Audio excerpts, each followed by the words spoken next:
네, 여러분 안녕하세요. 뉴스입니다. 윤석열이 일본의 나라를 팔아먹고 있다는 비판이 뜨거운 가운데 앞서 이재명 대표는 독도의 날을 법정 기념일로 지정하는 입법안을 발의한 바 있습니다. 진정으로 대한민국을 누가 사랑하고 있는지 한눈에 알 수 있는 대목이죠. 그런 가운데 민주당의 의원들은 다음 주에 일본 후쿠시마 방문을 추진한다는 소식이 있었습니다. 민주당 후쿠시마 원전 오염수 해양 방출 저지 대응단은 오는 6일부터 8일까지 2박 3일 일정으로 일본의 후쿠시마로 날아가서 도쿄 전력을 방문하고 후쿠시마 원전 주변 현장을 시찰하고 오염수 방류에 반대하는 일본 어민 면담 등의 일정을 소화하는 방안을 추진하고 있다고 합니다. 윤석열이 대놓고 사고치고 다니자 확실한 견제를 위해서 발로 뛰겠다는 것이죠.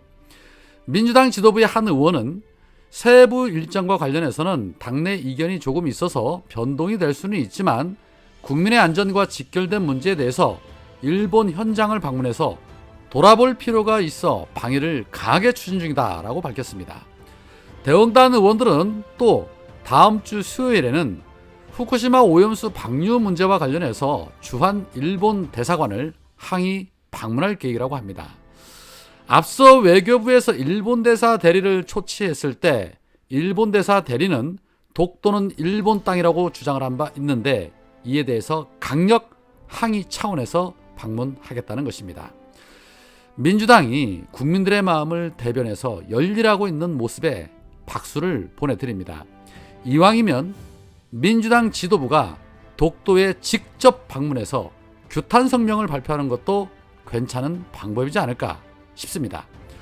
또한 오늘 권칠성 대변인은 브리핑을 통해서 윤석열에게 한일 정상회담 내용을 명확하게 공개하라고 다시 한번 압박 수위를 높였습니다. 권칠성 의원은 후쿠시마 오염수 방류와 수산물 수입 문제에 대한 대통령의 발언 여부를 두고 논란이 벌어지며 국민 불안이 더욱 커지고 있다. 대통령실은 뒤늦게 오염수 발언은 없었고 후쿠시마 수산물이 들어올 일은 결코 없을 것이라고 해명을 했지만 의혹은 가라앉지 않고 있다. 국민은 윤석열이 독도 문제, 오염수 방류나 수산물 수입과 관련해서 일본 입장에 동조해 준 것은 아닌지 의심을 하고 있다. 심각하게 손상된 후쿠시마 제1원전 1호기 원자로 내부가 공개가 됐다. 대선 예비 후보 시절에 후쿠시마 원전이 폭발한 것이 아니다. 방사능 유출도 기본적으로 안 됐다라고 주장을 했던 윤석열은 과연 어떤 생각을 하고 있는지 궁금하다. 정부는 국민 정서와 동떨어진 대통령의 발언이 일본 언론에 연일 보도가 되는데도 소극적인 대응만 취하고 있다. 바이든이 아니라 날리면이라며 우리 언론을 탄압했던 패기는 어디로 간 것이냐. 국민은 윤석열이 일본에 무슨 말을 했고 어떠한 약속을 했는지 분명하게 알고 싶어 한다. 일본 오염수, 수산물, 독도 등 양국의 주요 현안에 대한 발언과 입장을 분명하게 밝혀달라라고 촉구를 했습니다. 아무리 이해를 하려 해도 이해할 수 없는 윤석열 정권입니다. 윤석열은 취임 이후에 단 한 번도 시원하게 국민 앞에서 진실되게 해명한 적이 없습니다. 했냐 안 했냐 라고 물으면 핵에 논리한 이상한 논리로 상황을 모면하려고 하고 물타기 하려 하고 사건 바꿔치기를 시도하려고 하지요. 검사 출신다운 이상하고도 이해할 수 없는 국정운영 수준을 보여주고 있다는 것입니다. 대한민국 영업사원 1호를 자처하면서 외교에 나선 윤석열이 그동안 보여준 영업 실적은 그야말로 참사, 대참사 그 자체입니다. 창피하고 부끄러운 걸 넘어서서 나라의 존립이 위태로울 정도의 영업 실적을 보여주고 있는 것이죠. 그런데 실적만 저주하면 그나마 그러려니 하겠는데 나라를 통째로 말아먹으려 한다는 점에서 이대로 방치한다는 것은 리스크가 너무 크다는 것입니다. 끌어내려야 한다는 국민 여론이 압도적인 만큼 국회 차원에서 좀 강한 드라이브가 필요한 것이 아닌가 하는 생각을 가져봅니다. 자, 한편 오늘 고 박원순 시장의 묘소가 경기도 남양주에 있는 민주열사 묘역으로 이장이 됐습니다. 유족들의 요구에 따라서 이장을 한 것입니다. 그런데 이 같은 소식이 전해지자 정의당을 비롯해서 67개 여성 인권단체들이 성명문을 내고 피해자에게 2차 피해를 가중하는 행위라며 즉각 중단하라는 비판 성명을 냈습니다. 역시나 정치적인 선택적 비판인 것이죠.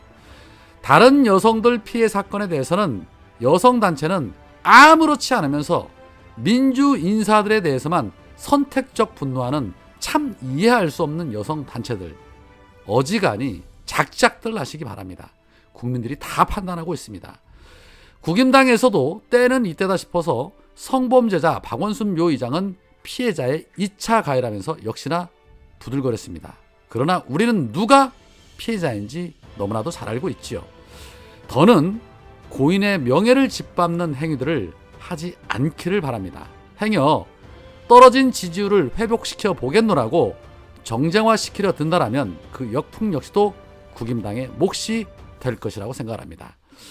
자, 그런 가운데 이 윤석열 바지사장 땅대표 김기현이 당대표가 되고 난 이후에 국임당의 지지율이 계속해서 곤두박질 치자 국임당 내부에서는 벌써부터 한동훈 구원 등판론이 불고 있다고 합니다.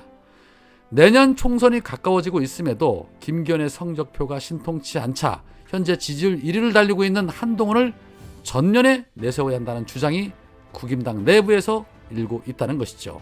이 같은 얘기는 국임당 싱크탱크인 여의도 연구원장이 임명된 박수영 의원이 한 라디오 인터뷰에서 불을 댕기면서 시작이 됐고, 국임당 내부에서도 한동훈이 내년 총선 승리에 보증수표라는 인식을 만들고 있다고 합니다.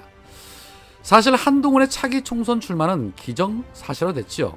시기가 언제쯤이냐가 관건인데 언제 나오던 간에 사실 한동훈이 나오면 땡큐입니다. 왜 땡큐냐고요? 그건 그동안 한동훈이 보여준 언행들을 보면 알 수 있습니다. 국민들이 질려버릴 테니까요.